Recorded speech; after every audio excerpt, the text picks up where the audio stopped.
Hello, this is Cybersecurity Expert Reginald Andre, and I have a good one for you today. And we're going to be talking about a company called Unitronics.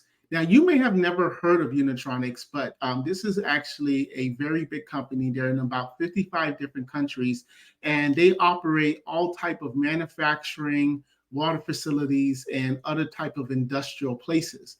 Now, I want you to continue to listen to this video because even if right now the first couple of minutes doesn't really apply to you, I want you to listen because in the last few minutes, I'm going to be giving about 4 different tips on lessons that you can learn that you can apply to your business to make sure that you're safe from cyber criminals. So just to kind of give a quick recap of what Unitronics is, they cover automation needs. So they do applications for anything regarding complex machines to simple PLC controls. And the PLC is abbreviated and it means a programmable logic controller.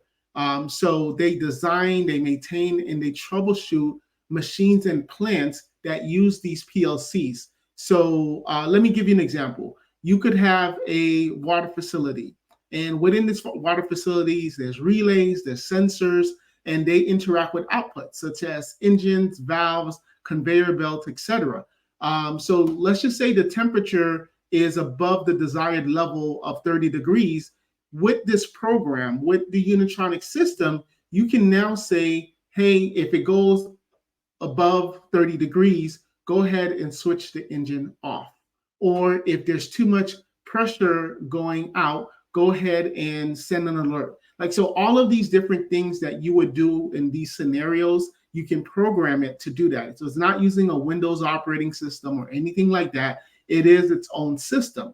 So CISA, which is the Cybersecurity and Infrastructure Security Agency in the United States, is warning that threat actors is just another word for the bad guys, breach a U.S. water facility by hacking into the Unitronics programmable logic control that is exposed online.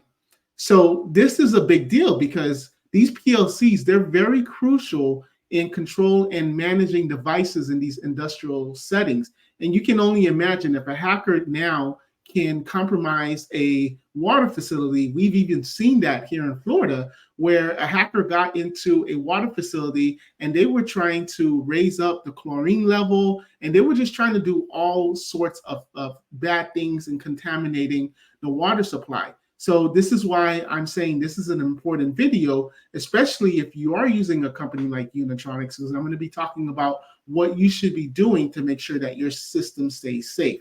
So the interesting thing about this is that what happened at this city can happen to other cities, because as I mentioned, they're in 55 different countries. Like, they are the main supplier when it comes to these water facilities. So there could be anything related to, for example, they can halt the water supply, they can do physical damage, they can overload the pumps.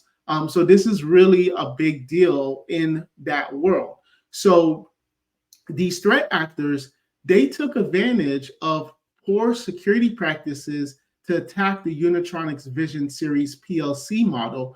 And it's interesting because it's not even what we normally see out there, which is called a 0-day, which is like, okay, there was a patch that was, there was a vulnerability that was detected, and now here's the patch.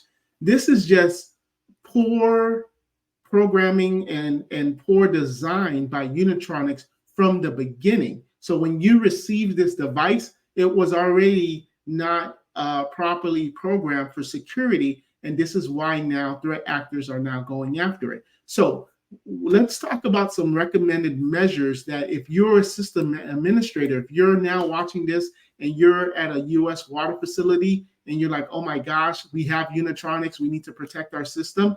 Or if you just have a business and you don't use Unitronics, but you're like, hey, this is serious, and if you're telling me that the majority of these tips I can apply to my business, that's going to be for you too. So listen up. So the first thing that unfortunately Unitronics does is that when they send out their PLC devices, they use the password 1111.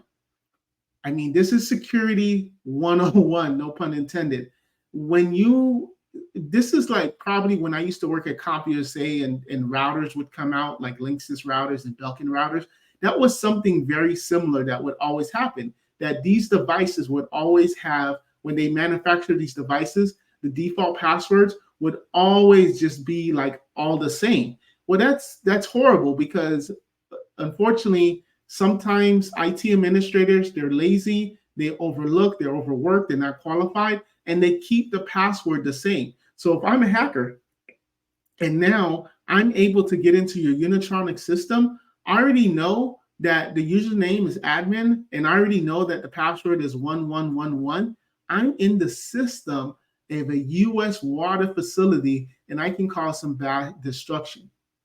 So so the lesson learned is any OIT, Internet of Things, IoT devices that you have, make sure that you are changing the default passwords. I mean, even if you got a printer and it connects to the network, change the default password. Your cameras, your DVRs, your NVRs, all of those devices, change the default password, and make sure, of course, the password is not used for multiple devices.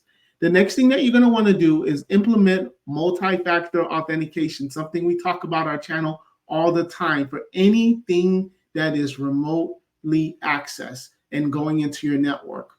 So this goes for, obviously, we go back to your emails and making sure that your emails have two-form factor. In this case, I would say that if you have a Unitronics device, and in order for someone now to log into that device, implement some type of two-form factor authentication, so that way when someone does remote into the network, before they can even get that far, they have to get an alert on their phone, and they have to hit the yes button before they can continue. Because again, we want to create layers and layers of security. So another one, which may be a little harder, and I understand if you can't do it, is disconnect the PLC. And by the way, these recommendations are from CISA. I forgot to mention that. So another thing that you want to do is disconnect the PLC from the open internet.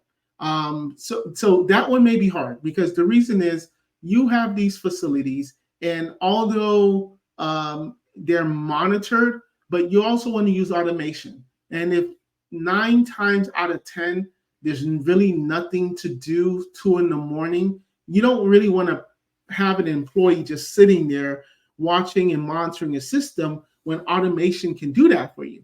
However, you do want it where if the system is saying, hey, the water flow is too much, or there's something going on, you want to have your engineer on standby, and maybe you want to have several engineers on standby.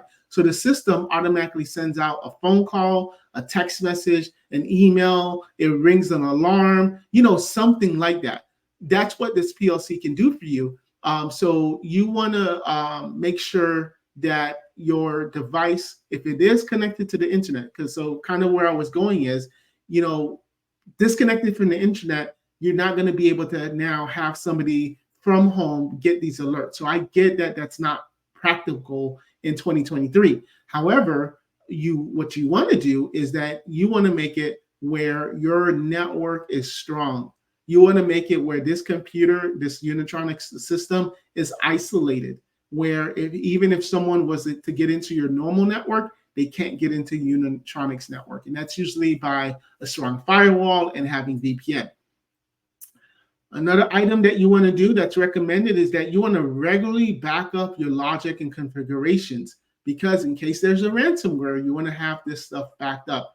And unfortunately, I've seen many times more on the manufacturing side that they have these machines and it's doing all of these different designs, but nobody's backing it up. And the operators, they're not technical. They're technical in the sense that they know their machines, but as far as the backing up of the applications, they just don't even think that they need to back up. I mean, yes, these devices have hard drives, and although they're industrial and they're made to weather the storm, so to speak, and work in different temperatures and situations and things like that, but it's still a hard drive. It's still something that can break. So you want to be sure that you do backups. Another thing that you want to do is avoid using the default TCP ports, specifically 20256, 3389, because it's commonly targeted by cyber actors. So according to CISA, they say if possible, use a different TCP port. However, I don't really like that one because a hacker, when they're scanning a TCP port, they're looking for all of them. So if they see 20256 or 20257, they're still going to try to go after you. And then lastly, what they're recommending is that update the firmware to the latest version provided by Unitronics. And I'm hoping with this updated firmware, Unitronics is going to put out some type of pop-up that says, okay, yes, your password is 111, but you have 2 more times you can use it, or even 1 more time you can use it, or hey, right now you need to change your password. So hopefully that is one of the firmware updates. But Unitronics, generally speaking, is a great product. I mean, they're built tough. You know, they are built to last. However, this is what hackers do. They find vulnerabilities. They find mistakes that are made by these programs and by these systems, and then they take advantage of it. And now we have our U.S. government coming in and saying, whoa, this is a big deal. And they send out the memos to all of the water facilities and manufacturing plants that uses these systems. Now, just to clarify, the U.S. government doesn't have a list. Like, they don't have an inventory of this. So when they do this, they actually are just sending out a blast memo. Now, they may have a list of the U.S. water facilities. So yeah, they're going to do that. But for us businesses where there's no relationship with the government when it comes to that, we are on our own. And if you're not watching videos like mine, if you're not reading the news bulletins as far as what's going on in the cyber world, you could very well have a Unitronics system, not even realize that it's Unitronics because maybe internally you call it something else or abbreviate it. And then from there, here you are, you don't even know you have Unitronics.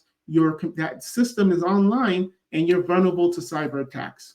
So stay safe. I hope this was helpful. And if you do have a Unitronics system or some type of manufacturing plant, give us a call. Let's see how we can help you. We work all over the world, but specifically in the United States, we do penetration testing. We can, which basically means we act as if we are a hacker, and we see how easy is it to get to in your system. We look for these type of things. So give us a call. Let's see how we can help you. But more importantly, stay safe out there. All right. Thank you so much. Reginald Andre with Arc Solvers. Bye-bye.